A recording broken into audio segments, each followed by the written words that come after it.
Ya, se ha integrado la inteligencia artificial. Muy bien.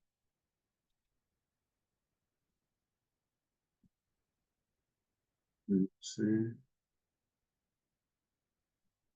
permítame que no se abrió el archivo.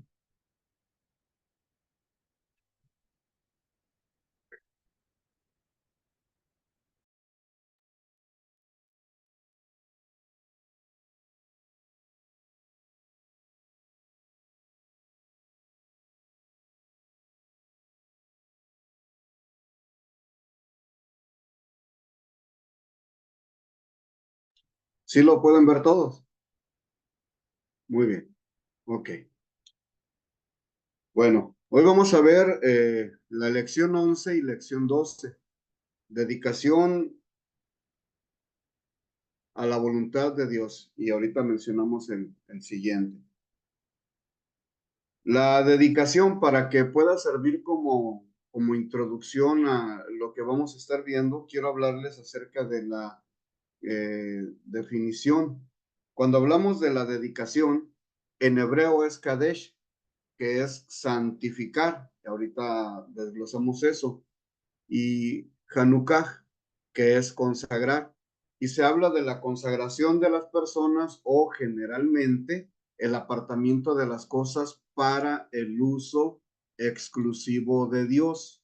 Esto es interesante verlo a través de esta definición porque nos habla de cómo las personas son santificadas y son consagradas para el uso de Dios, para el ministerio de Dios. Entonces, cada uno de los que ha sido llamado para estar en algún ministerio, tenemos que llegar a tener esa madurez de que hemos sido consagrados, que el Señor nos ha santificado para usarnos en la obra de Dios. Y esto no tiene absolutamente nada de negativo en el ser usados porque qué bendición es poder servir al Señor. Qué bendición es poder estar en un ministerio donde entreguemos nuestro corazón, nuestra mente y todo nuestro ser y que nosotros realmente nos sintamos que somos consagrados para el Señor, que nuestra mente, nuestro corazón y todo nuestro ser sirven al Señor. Es muy importante que nosotros maduremos en este concepto de ser santificados. Ahora, cuando hablamos también de dedicación, se habla de la dedicación completa de una persona, objeto o acción para la honra de Dios. Entonces, si unimos estas definiciones y significados, pues quiero ser un santificado, un consagrado, que Dios me use y que yo pueda honrar a Dios. ¿Estoy haciendo actualmente eso?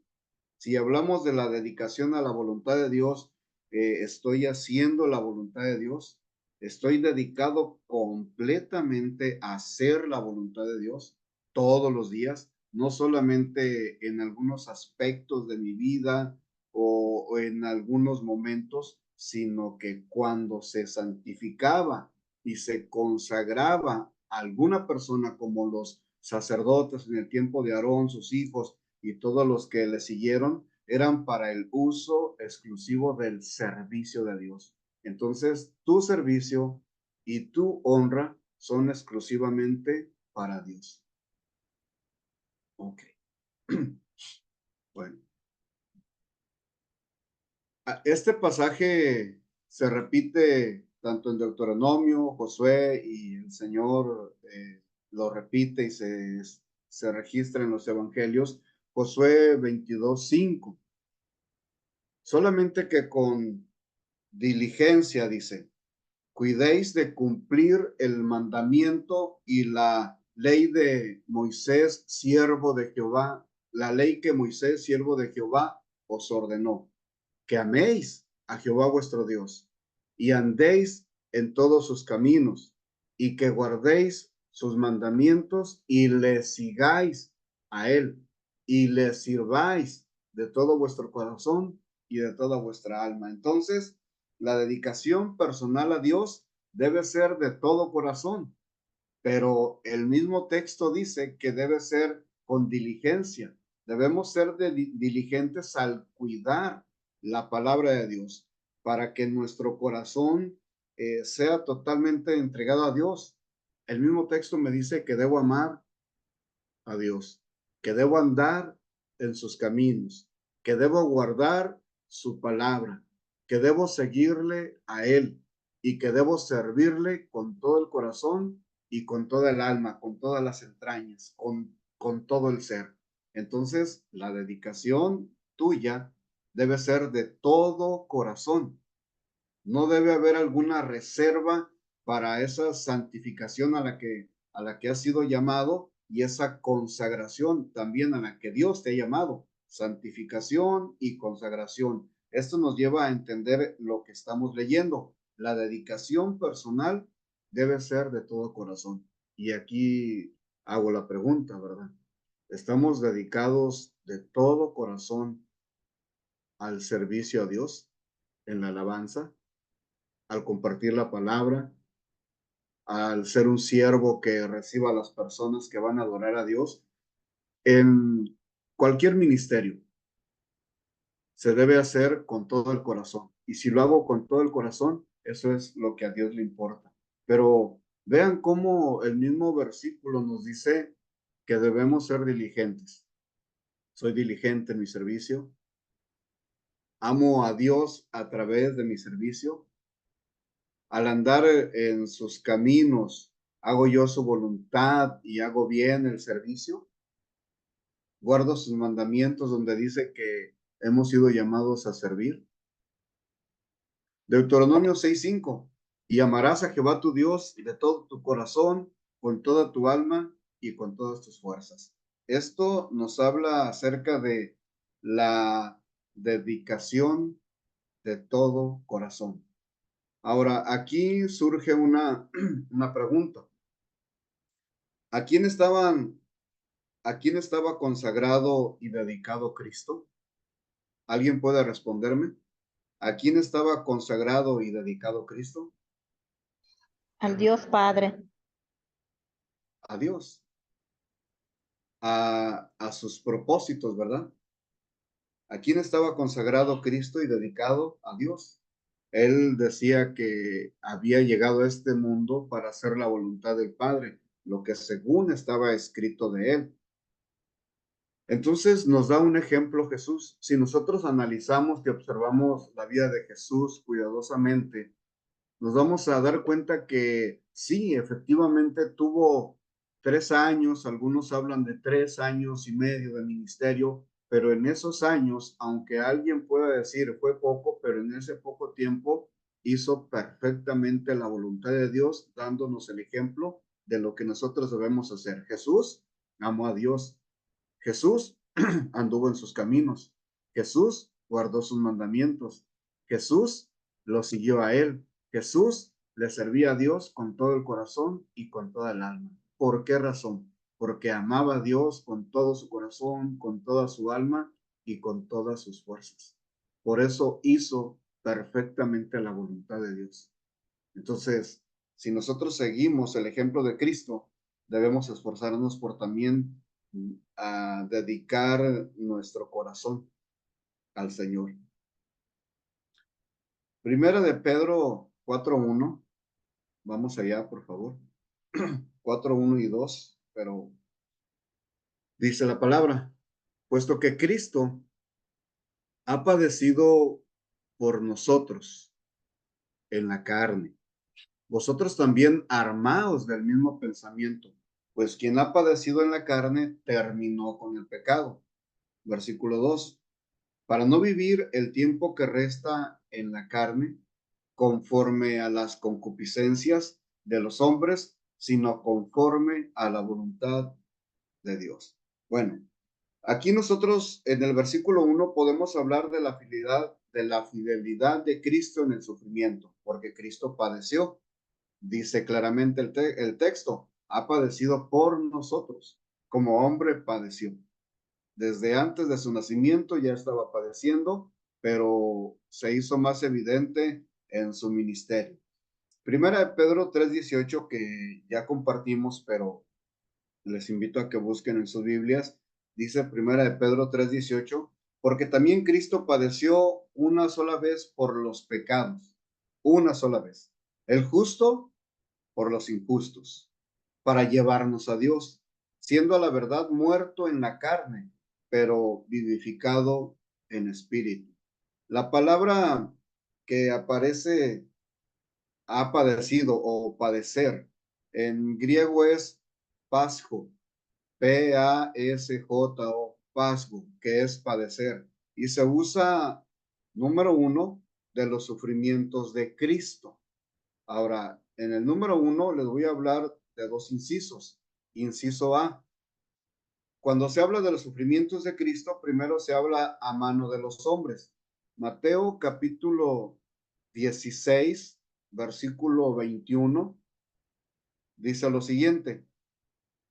Desde entonces comenzó Jesús a declarar a sus discípulos que le era necesario ir a Jerusalén y padecer mucho de los ancianos, de los principales sacerdotes y de los escribas, y ser muerto y resucitar al tercer día. Fíjense. Entonces se aplica muy bien lo que es el pasjo, que es padecer. Mateo 17:12. Mas os digo que Elías ya vino y no le conocieron, sino que hicieron con él todo lo que quisieron. Así también el Hijo del Hombre padecerá de ellos. Mateo 17:12. Ahora, primera de Pedro 2:23, que es otra de las citas que ya mencionamos acerca de esto. En el 2, primera de Pedro 2:23 dice, quien cuando le maldecían, no respondía con maldición. Cuando padecía, no amenazaba, sino que encomendaba la causa al que juzga justamente. Entonces, Él ha padecido por nosotros. Siguiendo el ejemplo del Señor Jesús, nosotros también vamos a padecer por Él. Pero al igual que Jesús, Él encomendaba la causa al que juzga justamente, nosotros también debemos hacerlo de la misma manera, encomendar toda causa al Señor Jesús, a Dios, porque Él es justo. Jesús padeció a mano de los hombres por nosotros. Inciso B, en su sacrificio expiatorio y vicario por el pecado, también sufrió. Hebreos capítulo 9, versículo 26. De otra manera, le hubiera sido necesario padecer muchas veces desde el principio del mundo, pero ahora, en la consumación de los siglos, se presentó una vez para siempre por el sacrificio de sí mismo, para quitar de en medio el pecado. Ok. Otro versículo. Hebreos 13:12. Hebreos 13:12. Por lo cual también Jesús, para santificar al pueblo mediante su propia sangre, padeció fuera de la puerta. Por eso dice Pedro en el capítulo 4, versículo 1, puesto que Cristo ha padecido por nosotros en la carne. Primera de Pedro 2:21, puesto que pues para esto fuisteis llamados, porque también Cristo padeció por nosotros, dejándonos ejemplo para que sigáis sus pisadas. Ahora, ¿cuál ejemplo? Ha padecido por nosotros. Y lo registra muy bien el apóstol Pedro. Para esto fuimos llamados, porque también Cristo padeció por nosotros, dejándonos ejemplo para que sigáis sus pisadas. Lucas capítulo 22, versículo 15 dice, y les dijo, cuánto he deseado comer con vosotros esta Pascua antes que padezca. Bueno, en estos versículos comprobamos lo que dice que, puesto que debido a que Cristo sufrió, lo que dice, puesto que Cristo ha padecido por nosotros, es puesto que, debido a que Cristo sufrió por nosotros a mano de hombres y que en su sacrificio expiatorio sufrió y él también tomó nuestros pecados. Entonces, estos versículos nos demuestran el sufrimiento del Señor Jesús en la persona del Señor Jesús por cada uno de nosotros. Les comento algo de la Biblia Diario Vivir. La vida de Jesús no fue un guión que él siguió pasivamente. Fue una vida que escogió libremente. Él dijo, a mí nadie me la quita, sino que yo la pongo y la vuelvo a tomar, porque este mandamiento he recibido de mi Padre. Pero nos damos cuenta que el sufrimiento por ti y por mí para llevar a cabo la expiación, para redimirnos, fue completamente voluntaria. Entonces, la vida de Jesús fue un proceso continuo de hacer suya la voluntad del Padre. Jesucristo optó por obedecer a pesar de que esa obediencia lo condujo al sufrimiento y a la muerte. Pero ¿qué escogió Jesús? Hacer suya la voluntad de Dios y obedecer a pesar de que él sabía que iba a sufrir. Lo mismo para nosotros. Nosotros debemos aceptar la voluntad de Dios. Dios cuidará de nuestras vidas y lo que pueda llegar va a ser permitido por el Señor si estamos haciendo la voluntad de Dios. Él nos dará la paz que nosotros necesitamos y la fuerza para poder aguantar el sufrimiento y lo que pueda llegar a suceder.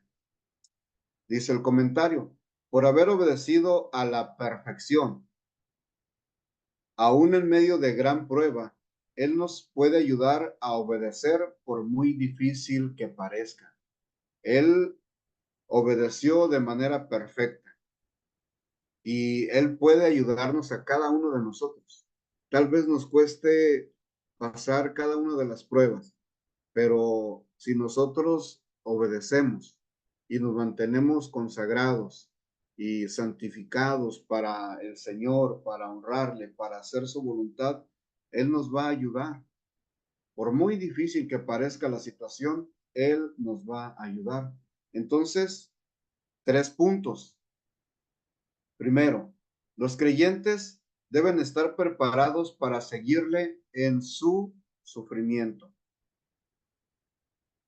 ¿Sí? Los creyentes deben estar preparados para seguirle en sufrimiento. Número 2, esa actitud tiene un efecto depurador, disciplinándonos para vivir. Así es que necesitamos efectivamente las pruebas, porque las pruebas nos purifican.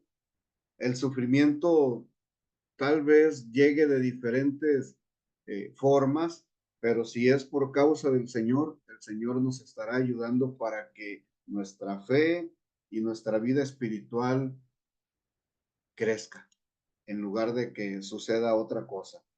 Ahora, el tercer punto, debemos vivir sabiendo que vamos a sufrir por Él. Debemos vivir sabiendo, estando conscientes de que vamos a sufrir por Él.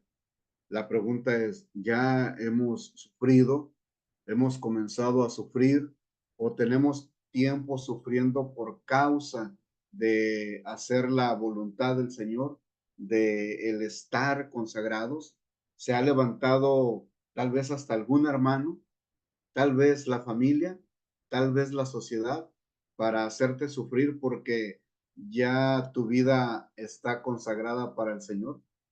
Bueno, debemos vivir sabiendo que vamos a sufrir por el Señor, porque es lo que nos enseña la palabra de Dios.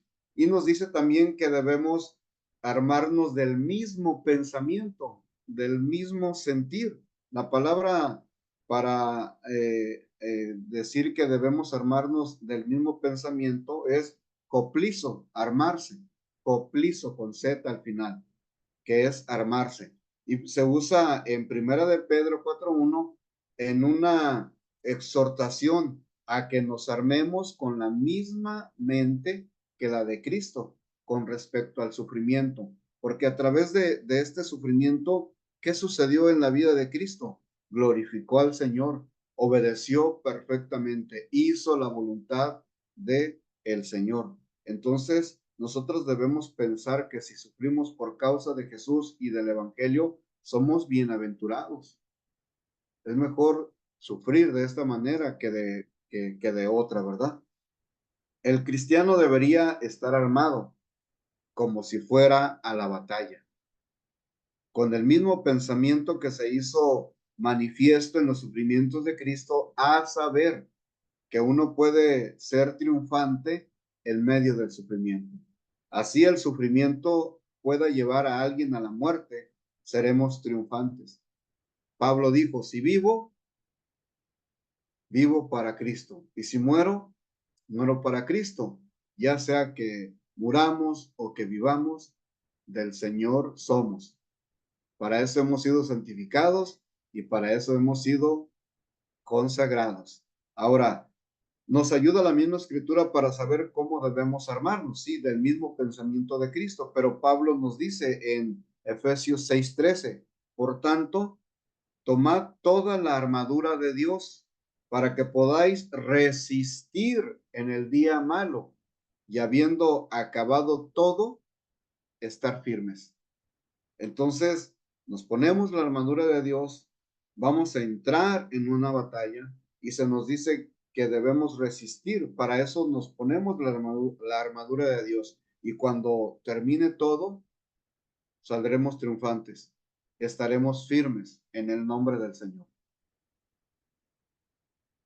Un comentario acerca de esto que estamos hablando dice, algunas personas harían cualquier cosa por evitar el dolor. Y esto es algo de lo que nosotros tenemos que tener cuidado, porque debemos hacer la voluntad del Señor. Y si al hacer la voluntad del Señor se nos lleva a un sufrimiento, ahí va a estar el Señor. Si pasas por las aguas, ahí estaré. Si pasas por el fuego, ahí estaré. En todo tiempo se promete la presencia del Señor, pero haciendo su voluntad. Entonces, no debemos evitar la voluntad de Dios para nuestras vidas. Como discípulos de Cristo, sin embargo, debemos estar dispuestos y preparados para hacer la voluntad de Dios, sí, y sufrir si es necesario. Dispuestos y preparados para hacer la voluntad de Dios y sufrir si es necesario.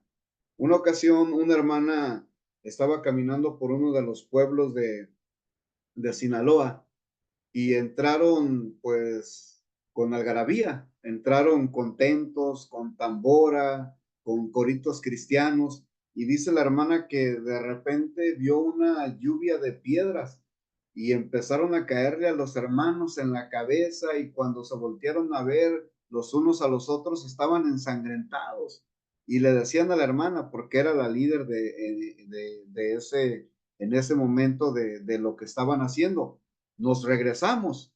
Y decía la hermana, no, sigamos hacia adelante. Estaban todos ensangrentados y así entraron al pueblo a predicar la palabra de Dios. Entonces, cuando veamos algunas marcas por hacer la voluntad de Dios, hay que sentirnos bienaventurados, alegres, más que felices, porque es por la causa de Jesús y del Evangelio. Entonces, tu rol y tu participación es estar dispuesto y preparado para hacer la voluntad de Dios. Cuando nuestro cuerpo sufre dolor o nuestra vida está en peligro, bueno, se muestra con claridad nuestros verdaderos valores morales y los placeres pecaminosos parecen menos importantes, porque nuestra prioridad es hacer la voluntad de Dios, porque quiero agradar a Dios en lo que estoy haciendo. Entonces, si alguien sufre por hacer lo bueno y a pesar de eso permanece fiel en obediencia, ha hecho una clara ruptura con el pecado. Si alguien sufre por hacer lo bueno y a pesar de eso permanece fiel en obediencia, ha hecho una clara ruptura con el pecado. Podemos pensar rápidamente en José el soñador. Él sufrió haciendo lo bueno, permaneció fiel y en obediencia. Por eso dice, ha terminado con el pecado. Bueno, por la muerte y la resurrección de Cristo se establece el dominio de la gracia sobre la vida del creyente, nos da el poder. Esto hace posible que el creyente viva una vida victoriosa, pero en Cristo sobre el pecado. Puede ser posible que tengamos las victorias sobre el pecado, pero dentro de la voluntad de Dios, en Cristo Jesús, solos no.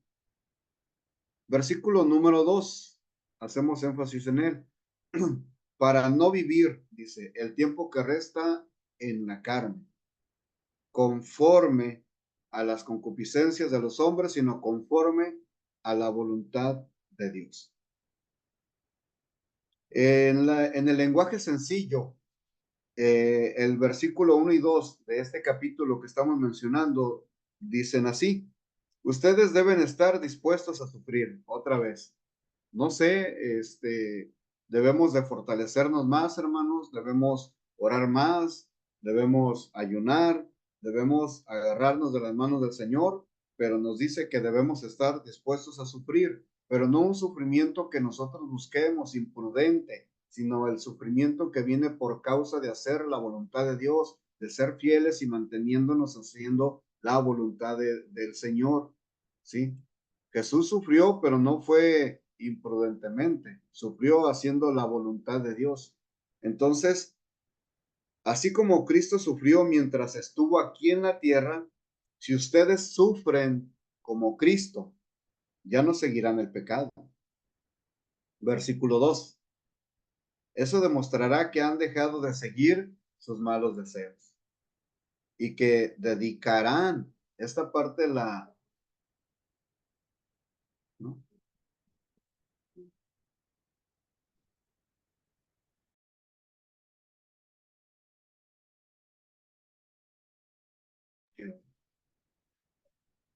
Ok.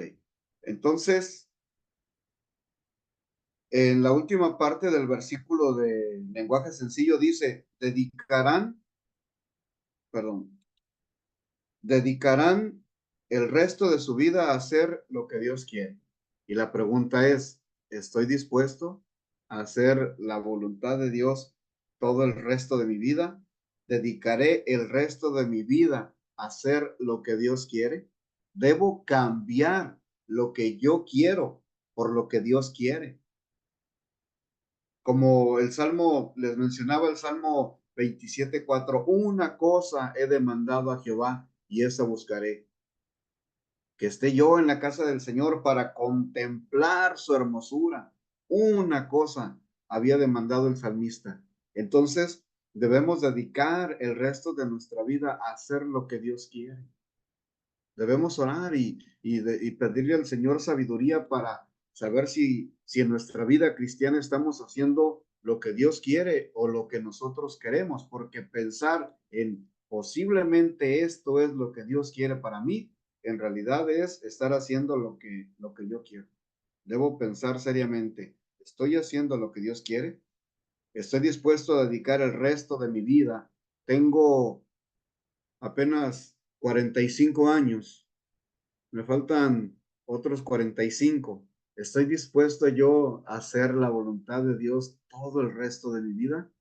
Qué maravilloso es pensar en los años gloriosos con el Señor, en esos años de bendición, en esos días que nos esperan al estar en la presencia del Señor en la mañana, tarde y noche.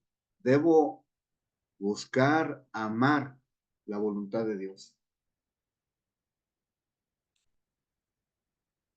Cuando dice conforme a la voluntad de Dios, el creyente debe considerarse a sí mismo muerto al pecado. En Romanos capítulo 6, versículo 11 dice, así también vosotros consideraos muertos al pecado, pero vivos para Dios en Cristo Jesús, Señor nuestro.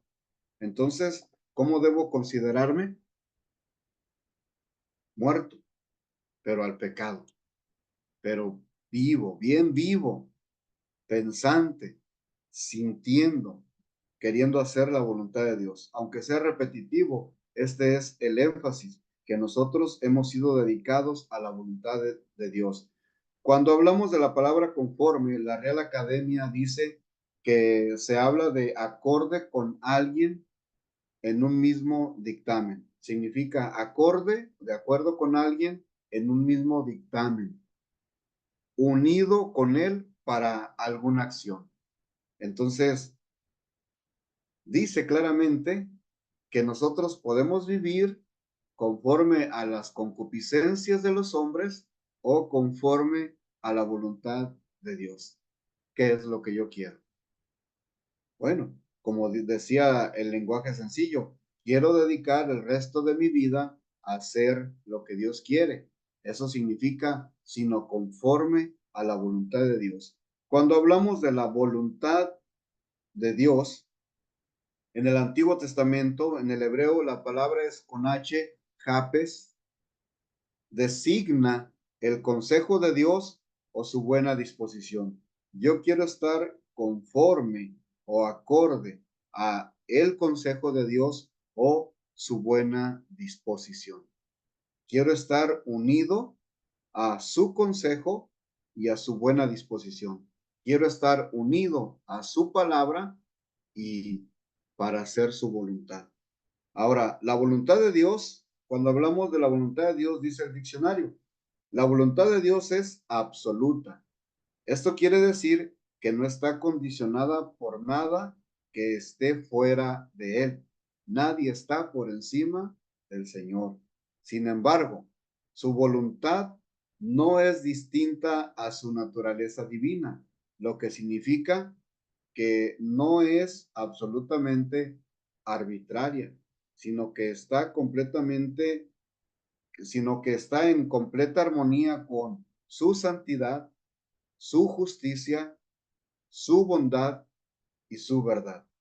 Esta es la voluntad de Dios, la que nosotros describimos en Romanos 12:2. La voluntad de Dios es buena, es agradable y es perfecta. Entonces, nosotros debemos entender que la voluntad de Dios está en armonía con su santidad, en armonía con la justicia, en armonía con la bondad y en armonía con la verdad. Entonces, debido a nuestra unión e identificación con Cristo, ya no estamos atados a esos viejos deseos y esas metas. Ya hemos sido libres. Debemos considerar según lo que Dios ha hecho en nosotros. Ahí, eso es lo que debemos de considerar. Tenemos un nuevo comienzo y el Espíritu Santo nos ayudará a transformarnos cada día en lo que Cristo ha declarado que somos. Somos sus hijos, somos redimidos, somos sus escogidos y hemos sido llamados para una santificación y una consagración para el uso de Dios y para honrarle a Él. Este es el tema número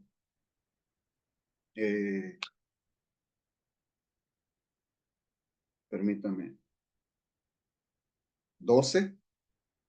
Ahora vamos al tema número 13. Si hay una equivocación en los temas, nada más yo se los voy a decir.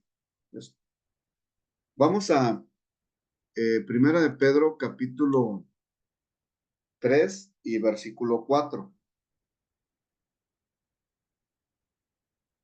Baste ya el tiempo pasado para haber hecho lo que agrada a los gentiles, andando en lascivias, concupiscencias, embriaguez, orgías, disipación y abominables idolatrías.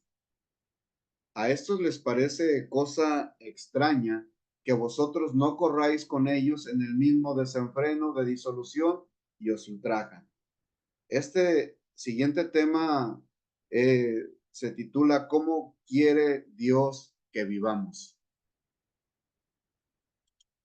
¿Cómo quiere Dios que vivamos?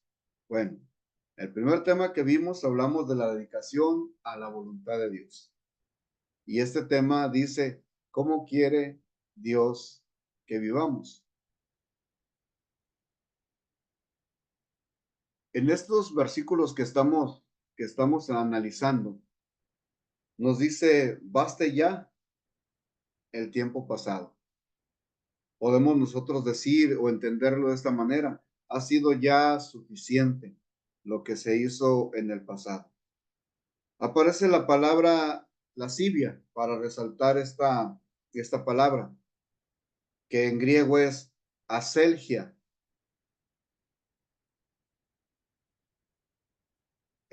aselgia. Habla de la lujuria total, habla de indecencia, habla de concupiscencia sin freno, habla de depravación sin límites, es lo que quiere decir cuando habla de lascivia. La persona con estas características lanza un desafío insolente a la opinión pública, comete pecado a la plena luz del día con arrogancia y con desprecio. No le importa hacer lo que sea, para él no es considerado pecado o no se considera como algo malo, ¿sí? Sino que es algo natural, algo de su naturaleza caída. Lo mismo le da la lascivia, la concupiscencia, la embriaguez, orgías y abominables idolatrías. Le da igual. Entonces, por mucho tiempo, dice Pedro a este grupo de personas que les habla, vivieron haciendo lo mismo que hacen los que no creen en Dios. O sea, ustedes, dice, ¿no? Tenían vicios y malos deseos. Se emborrachaban. Participaban en fiestas escandalosas. Lo más terrible de todo es que adoraban ídolos. Pero como ustedes ya no se juntan con ellos, ahora ellos hablan mal de ustedes. ¿Cierto? No nos topamos con la realidad de que muchas personas nos conocieron de alguna manera o nuestro carácter ha cambiado y ahora ellos, como se dice, hablan a las espaldas o te critican y eso también es sufrir, porque al momento de enterarte de algo así, te causa sufrimiento. Pero dice claramente, pero como ustedes ya no se juntan con ellos, ha llegado ya la sabiduría y el temor a nuestras vidas y hemos hecho una separación. Entonces, una persona cuya vida cambia radicalmente en la conversión puede sufrir el menosprecio de sus anteriores amigos. Y no sé, pero algunos hemos experimentado ese sufrimiento. Y aún dentro del cristianismo, si tú te consagras más, si tu vida la santificas todos los días, aún en medio del cristianismo, vas a ser criticado, porque muchos no hacen la voluntad de Dios, solo piensan, solo pueden imaginarlo, solo creen, pero no lo hacen. Puedes ser rechazado no solo porque te niegas a participar en ciertas actividades, sino también porque tus prioridades han cambiado y vas en una dirección opuesta. Su vida censura las actividades pecaminosas de las demás. O sea, tu vida tiene que ser diferente, tu forma de pensar, de expresarte, tiene que ser totalmente diferente. Tienes que marcar la diferencia con ellos. Las actividades de ellos, bueno, ya no tienen que ser tus actividades y ya no tendríamos nosotros que participar de ciertas actividades que no honran a Dios y que no son dignas de alguien que está siendo usado por el Señor, ¿sí? Ahora, la madurez cristiana debería ayudar a esos nuevos creyentes a resistir tales presiones de oposición y animarlos a ser fieles a Cristo. Nosotros debemos ayudar si nos consideramos tal vez maduros, si ha habido muestra de que has madurado, tienes que ayudar a aquellos nuevos creyentes para saber cómo tienen que resistir a las presiones, a la oposición, porque tenemos que animarles a ser fieles a Cristo para que no sean infieles. Versículo 5, primera de Pedro 4:5. Pero ellos darán cuenta al que está preparado para juzgar a los vivos y a los muertos. Miren, el, el fundamento de la salvación es que hemos creído en Jesús. Cree en el Señor Jesucristo y serás salvo. Por gracia somos salvos por medio de la fe. Y esto no de vosotros, pues es don de Dios. Hemos dicho que la gracia nos ayuda a ser salvos, pero también nos da el poder y nos capacita para vivir nuestra vida cristiana. Entonces, no debemos preocuparnos por este versículo, porque dice, ellos darán cuenta al que está preparado para juzgar a los vivos y a los muertos. Nosotros debemos vivir con esa seguridad de que la gracia nos ayuda a vivir nuestra vida cristiana. Por el siguiente punto, el fundamento para el juicio es cómo hemos vivido. Porque ciertamente se juzgará a todos, pero bueno, nosotros no tenemos que preocuparnos por el juicio de condenación, pero sí es importante esto que estamos mencionando. El fundamento para el juicio es cómo hemos vivido. Está escrito que el hombre muera una sola vez y después el juicio, y será uno juzgado de acuerdo a cómo haya vivido, ¿cierto? Entonces, los que persiguen están condenados al castigo cuando estén delante de Dios. Sin embargo, los creyentes no tienen nada que temer porque Jesucristo será el juez de todos. Versículo 6.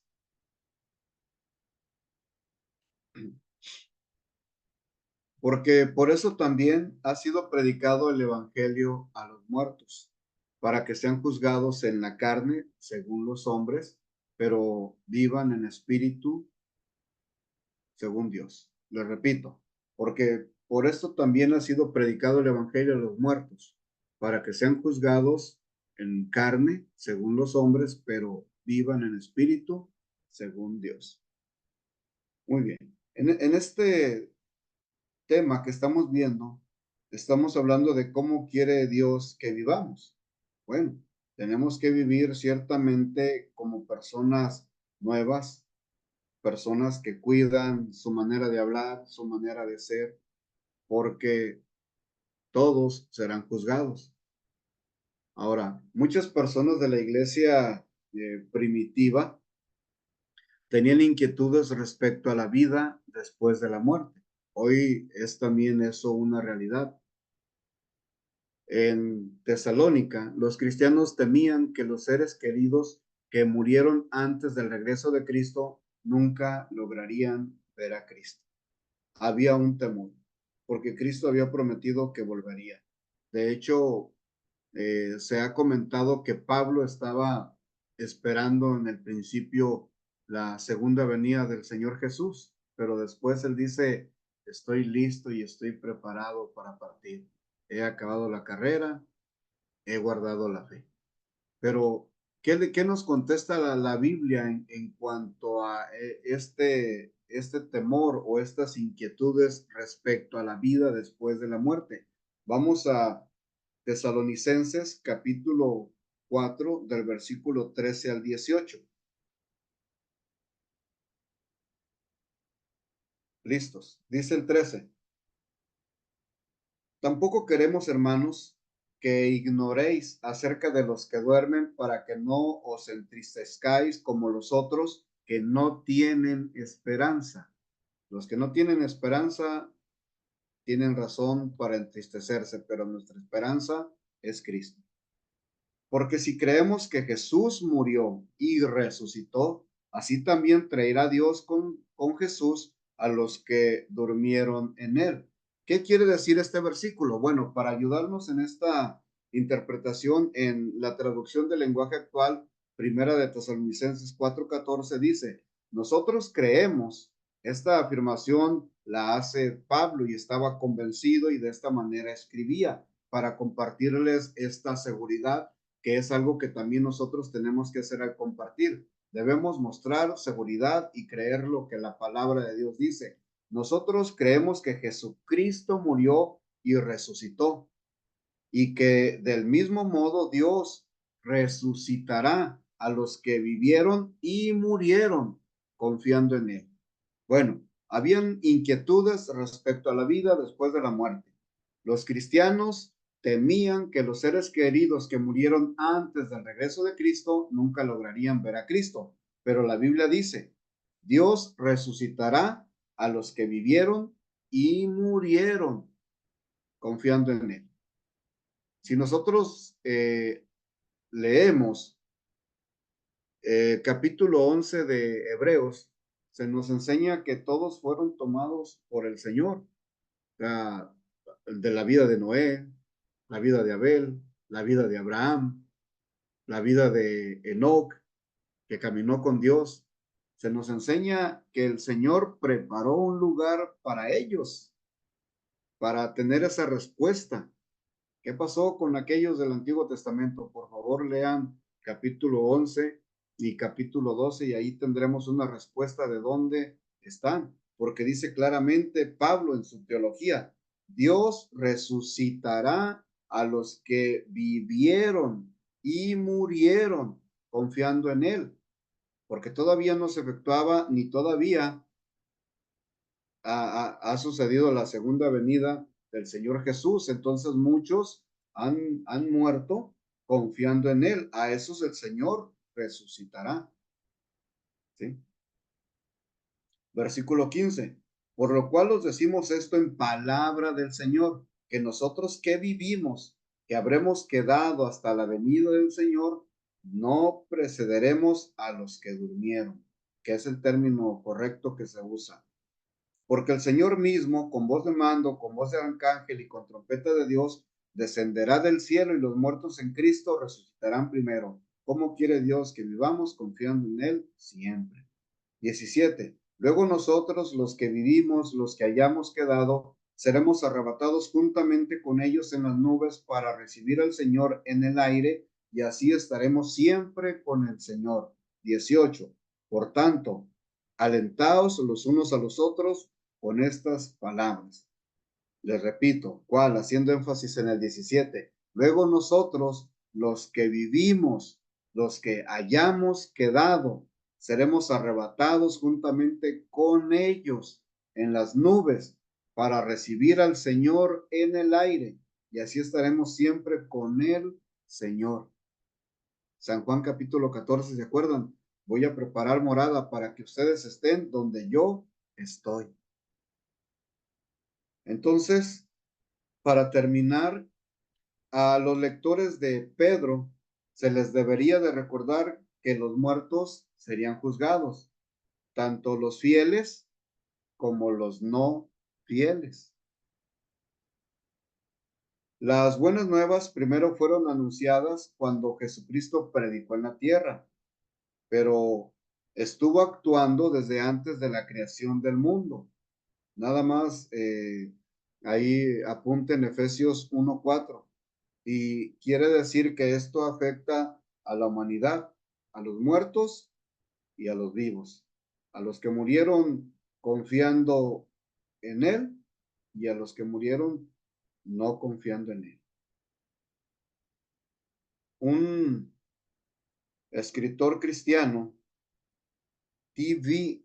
Maston, dijo, era un distinguido profesor de la ética cristiana en el seminario del sudoeste en Texas, ya fallecido, decía en cierta ocasión, la vida es demasiado corta y solo vale la pena vivirla haciendo la voluntad de Dios. Les repito su pensamiento de este profesor de teología, de ética cristiana.